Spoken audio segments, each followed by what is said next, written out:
Hi all, welcome to my channel థాటిక్ girl. మీ అందరికీ థాటిక్ గర్ల్ ఛానల్కి స్వాగతం.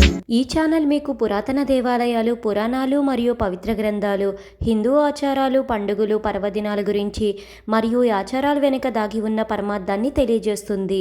అంతేకాకుండా టీటీడీ మరియు ఇతర దేవాలయాలకు సంబంధించిన లేటెస్ట్ ఇన్ఫర్మేషన్ని అందిస్తుంది. తిరుమల శ్రీ వెంకటేశ్వర స్వామి వారి దేవస్థానంలో ఘనంగా నృసింహ జయంతి మరియు పద్మావతి పరిణయోత్సవాలు, వీటికి సంబంధించిన పూర్తి విశ్లేషణ ఈరోజు వీడియోలో. తిరుమల తిరుపతి దేవస్థానంలో ప్రతి సంవత్సరం శ్రీ పద్మావతి పరిణయోత్సవాలు నిర్వహించడం ఆనవాయితీ.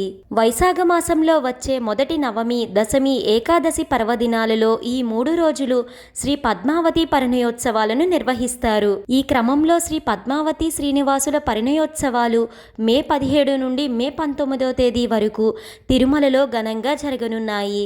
నారాయణగిరి ఉద్యానవనంలోని పరిణయోత్సవ మండపంలో ఈ వేడుకను అత్యంత వైభవంగా నిర్వహిస్తారు. 3 రోజులు జరగనున్న ఈ వేడుకలో తొలి రోజు మే 17న శ్రీ మలయప్ప స్వామివారు గజవాహనం, 2వ రోజు మే 18న అశ్వవాహనం, మే 19 3వ రోజు చివరి రోజు గరుడ వాహనంపై వేంచేపు చేస్తారు. మరోపక్క ఉభయ నాంచారులతో ప్రత్యేక పల్లకిలో పరిణయోత్సవ మండపానికి వేంచేపు చేస్తారు. ఆ తర్వాత కళ్యాణ మహోత్సవం కన్నుల పండుగగా నిర్వహిస్తారు.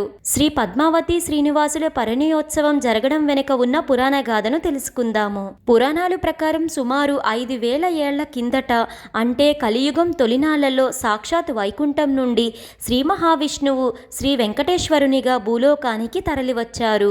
ఆ సమయంలో నారాయణవనాన్ని పరిపాలిస్తున్న రాజు ఆకాశరాజు తన కుమార్తె అయిన శ్రీ పద్మావతిని శ్రీ వెంకటేశ్వరునికి ఇచ్చి వివాహం చేశారు. ఆకాశరాజు వైశాఖ శుద్ధ దశమి శుక్రవారం పూర్వ ఫాల్గుని నక్షత్రంలో నారాయణవనంలో కన్యాదానం చేసినట్లుగా శ్రీ వెంకటాచల మహాత్య గ్రంథం తెలుపుతుంది.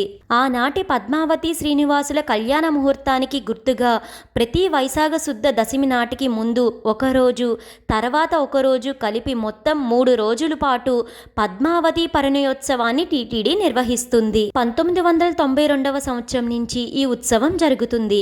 ఆనాటి నారాయణవనానికి ప్రతీకగా తిరుమల నారాయణగిరి ఉద్యానవనంలో శ్రీ పద్మావతి పరిణయ వేడుకలు జరగడం విశేషం. శ్రీ పద్మావతి పరిణయోత్సవాల సందర్భంగా మే 17 నుంచి మే 19వ తేదీ వరకు ఆర్జిత బ్రహ్మోత్సవం, సహస్ర దీపాలంకరణ సేవలను టీటీడీ రద్దు చేసింది.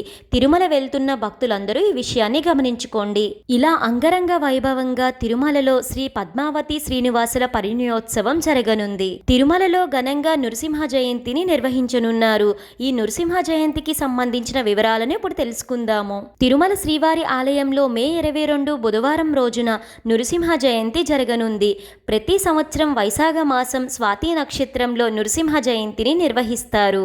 శ్రీ మహావిష్ణువు ప్రహ్లాదుడు తండ్రి అయిన రాక్షసరాజు హిరణ్యకశిపుణ్ణి సంహరించడానికి నరసింహ అవతారాన్ని అవతరించిన రోజు ఈ రోజే. శ్రీ నృసింహ జయంతి సందర్భంగా తిరుమలలో ఉన్న శ్రీ యోగ నరసింహ స్వామివారి మూలమూర్తికి ప్రత్యేక అభిషేకం చేస్తారు. శ్రీవారి ఆలయం మొదటి ప్రాకారంలో గర్భాలయానికి ఈశాన్యం వైపుగా గల మండపంలో పడమరగా శ్రీ యోగ నరసింహస్వామివారి ఉప ఆలయం ఉంది. శ్రీ యోగ నరసింహస్వామివారి విగ్రహాన్ని శాస్త్రం ప్రకారం రూపొందించారు. ఇక్కడ స్వామివారు యోగ ముద్రలో ఉంటారు. స్వామివారికి 4 చేతులు ఉంటాయి. పైభాగంలో ఉన్న చేతుల్లో శంఖ చక్రాలు కనిపిస్తాయి. కింద 2 చేతులు ధ్యాన నిష్టను సూచిస్తాయి. క్రీస్తు శకం 1330 నుంచి క్రీస్తు శకం 1360 మధ్య కాలంలో నిర్మితమైన ఈ ఆలయంలో శ్రీ రామానుజాచార్యుల వారు శ్రీ యోగ నరసింహస్వామివారి విగ్రహాన్ని ప్రతిష్ఠించారు. వసంత మండపంలో శ్రీ నరసింహస్వామివారికి పూజను నిర్వహిస్తారు. వైశాఖ మాస ఉత్సవాల్లో భాగంగా తిరుమల వసంత మండపంలో మధ్యాహ్నం 3 నుంచి సాయంత్రం 4:30 గంటల వరకు శ్రీ నరసింహస్వామి వారికి పూజను నిర్వహిస్తారు. ఇలా తిరుమల శ్రీ వెంకటేశ్వర స్వామివారి దేవస్థానంలో మే 22న శాస్త్రోక్తంగా నృసింహ జయంతిని జరపనున్నారు. ఇప్పుడు మనం తిరుమల తిరుపతి దేవస్థానానికి సంబంధించిన దర్శనం వివరాలను తెలుసుకుందాము. తిరుమల శ్రీ వెంకటేశ్వర స్వామివారిని ప్రతి నిత్యం వేలాది మంది భక్తులు దర్శించుకు దర్శించుకుంటూ మొక్కులను చెల్లించుకుంటూ ఉంటారు.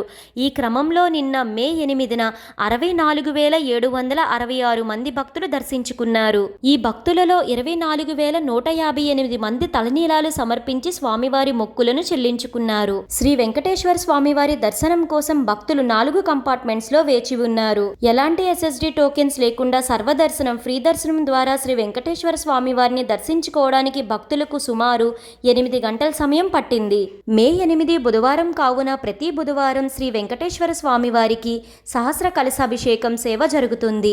ఈ సహస్ర కలశాభిషేకం ఉదయం 6 గంటల నుండి 8 గంటల సమయం మధ్యలో జరుగుతుంది. తెలుసుకున్నారు కదండి, ఇది ఇప్పటి వరకు తిరుమల తిరుపతి దేవస్థానానికి సంబంధించిన కంప్లీట్ లేటెస్ట్ ఇన్ఫర్మేషన్. ఈ వీడియో మీకు ఎంతగానో ఉపయోగపడుతుందని అనుకుంటున్నాను. మీ సపోర్ట్ కోసం ఈ వీడియోని లైక్ చేసి షేర్ చేయండి. ఇలాంటి మరెన్నో వీడియోస్ కోసం థాటిగ్గర్ ఛానల్ని సబ్స్క్రైబ్ చేసి అక్కడే ఉన్న బెల్ ఐకాన్ని క్లిక్ చేయండి. ఓం నమో నారాయణాయ. Thank you for watching.